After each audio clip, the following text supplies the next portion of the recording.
Christians, we have an opportunity to make God a part of every one of our decisions. The way we parent, lead, what jobs we take, and where we live and serve. We can also seek Him out for guidance on how we should steward the money He's entrusted to us.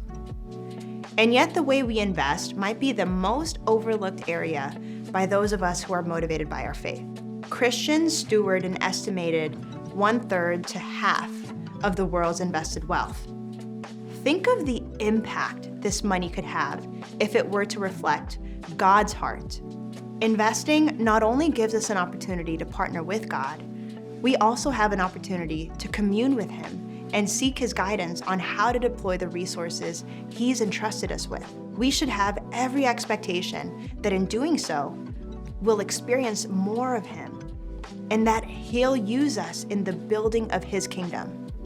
And we will experience His great joy as we do so. Faith-Driven Investor is a global movement of investors, fund managers, and advisors all over the world who are joining together to understand the why, where, and how of God in their lives and work, and how He might lead us toward faith-driven investing, doing so with excellence and with an eye toward return and impact. Too often, Christians are labeled only by what we're against. But in a world of boycotts, protests, and cancel culture, what does it look like to be for something? What does it look like to be for the flourishing of humanity?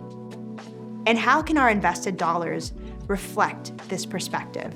We believe it starts by humbly recognizing that we're knocking on the door of a once-in-a-generation change. At this very moment, we, as faith-driven investors, have the opportunity to reposition our hearts and redefine our relationship with money. We think this heart posture leads us to invest in 3 broadly different ways: for a market rate return, with patient or concessionary capital, and through our giving. The financial resources at our disposal are not ours alone, it's all God's. And every investment we make can have an eternal impact. So we should begin by asking God how He wants us to use capital to further His mission, not ours. There are 8 billion people in the world, and more than 2 billion profess to be Christians. Many of them are entrepreneurs who are pursuing the call to create in emerging markets.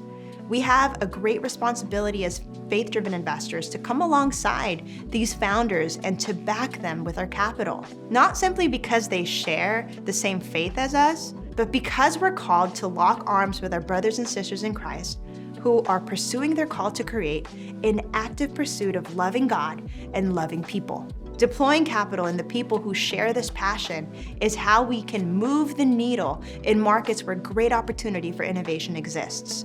A lot of times, when we think of emerging markets, we think about fair trade coffee and handicrafts. Certainly, there's some good work being done in niche markets for that, but scale is happening, and we're trying to spotlight how faith-driven entrepreneurs and investors are reaching beyond to the next innovations.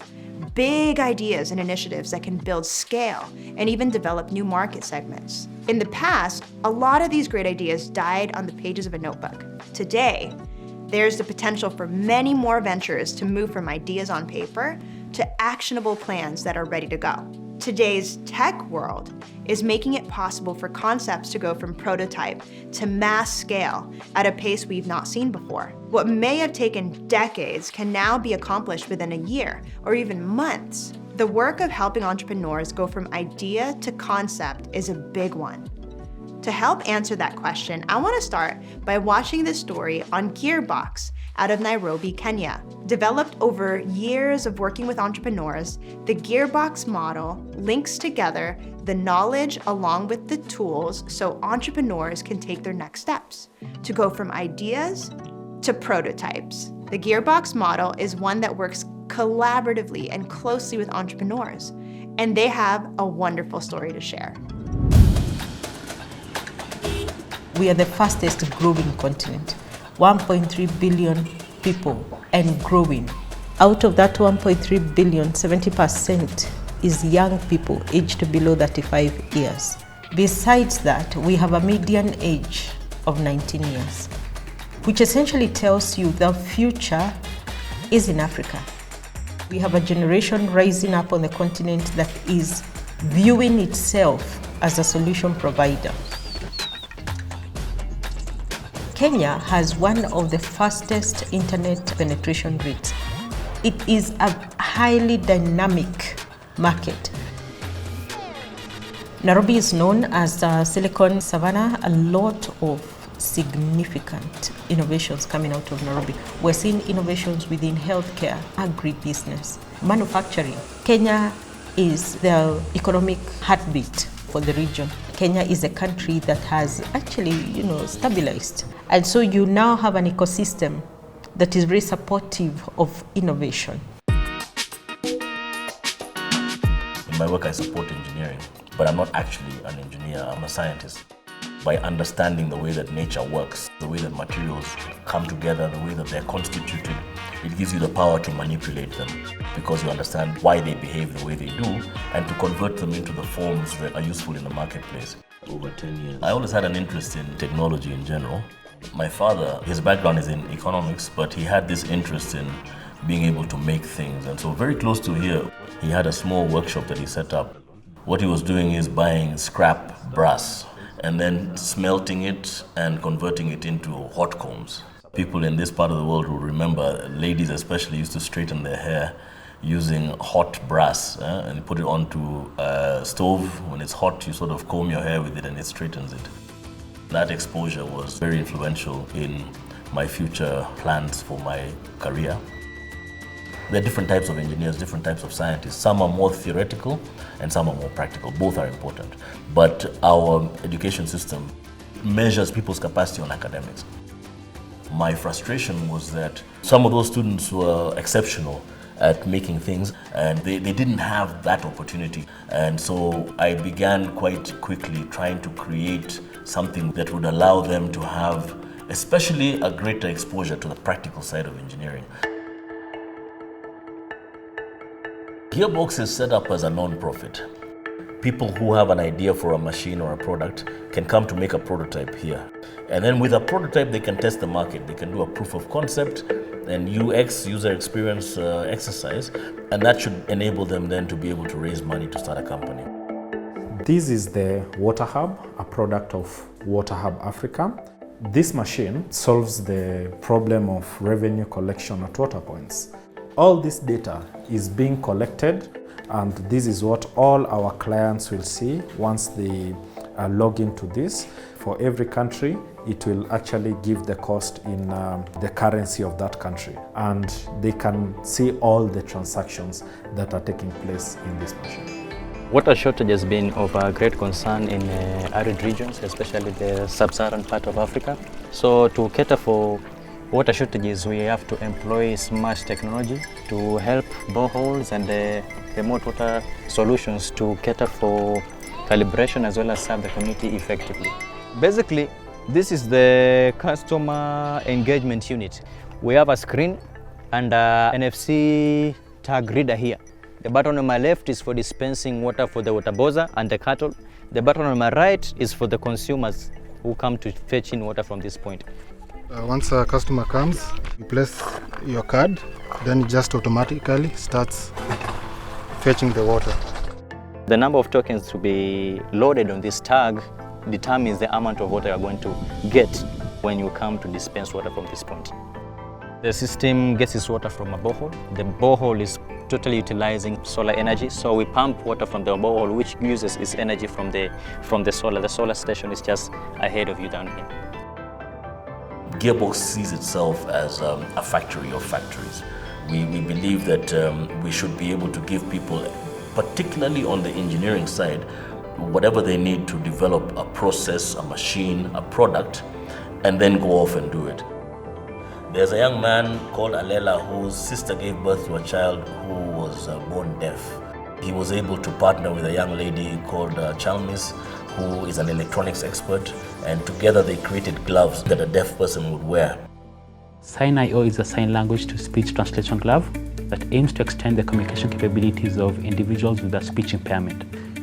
If I'm a deaf individual, I wear them, and as I make the various sign language signs, they're translated to speech in real time.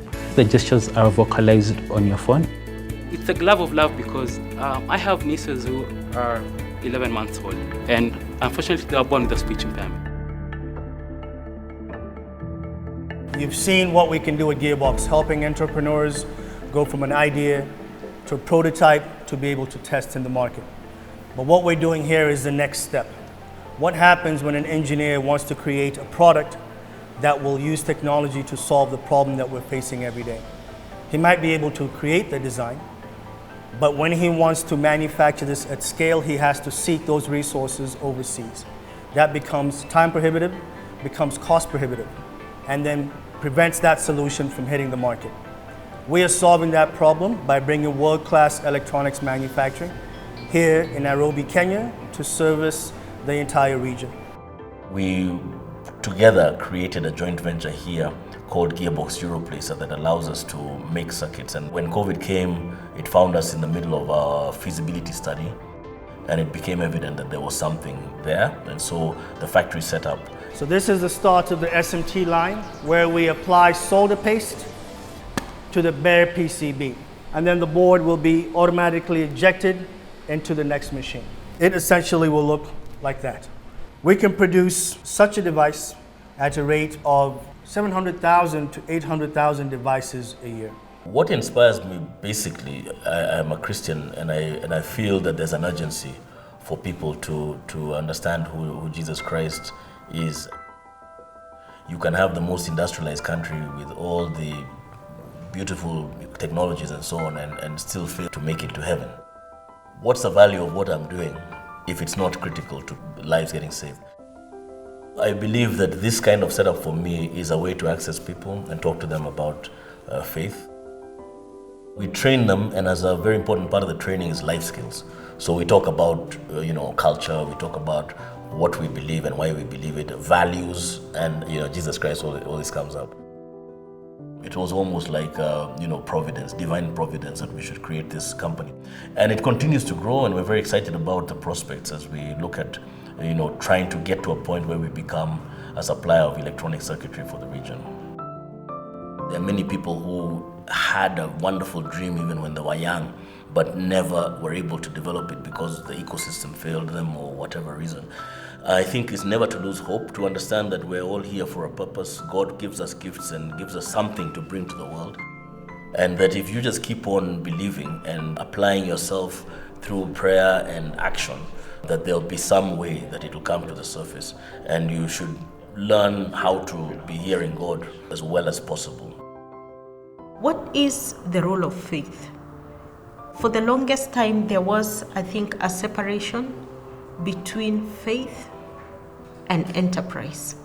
But I see in myself and in the stories of many others a good mesh of the two.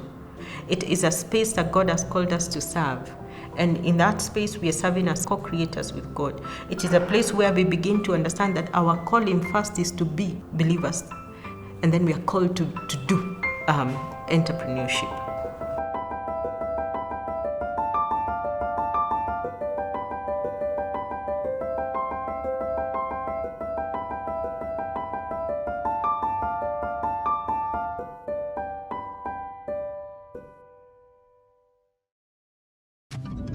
How can you help? Perhaps you start by embracing a new definition of risk. Maybe you're called to invest in areas that might have a lasting impact on the generations to come. This might be risky, but as we learned in one of our earlier sessions, all investors want to mitigate risk. We want our assets to stay safe and secure. We want to guard against certain unknowns. The difference is that through Christ, we can think differently about risk. Instead of obstacles, we see opportunities. Instead of hazards, we begin to recognize hope. God shows you the need. He provides the capital. We need to look at these investments through a different lens. It might be best to use donor-advised funds and patient capital. At the same time, it might be necessary to consider less conventional approaches. Whatever the approach, our focus should be on determining the compounding impact you might be having on a company, city, or region by doing this early stage work. You can find a list of some fund managers who operate in this space on the Faith Driven Investor website. Be sure to consult your advisor as you explore if this is the best fit for you. Now, spend some time in your group talking about this session and how it relates to the journey you're on. Open yourselves up to learning from one another. Be honest with each other. What you get out of this time together will only be as enriching and life-giving as what you put into it. See you next time.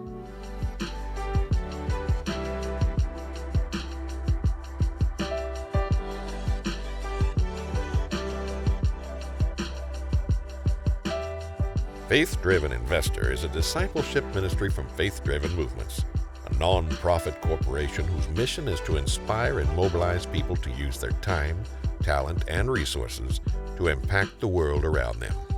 The materials are for informational purposes only. All investing carries risk, so be sure to consult an advisor before making any investment decisions. Hosts and guests may maintain positions in the companies and securities discussed.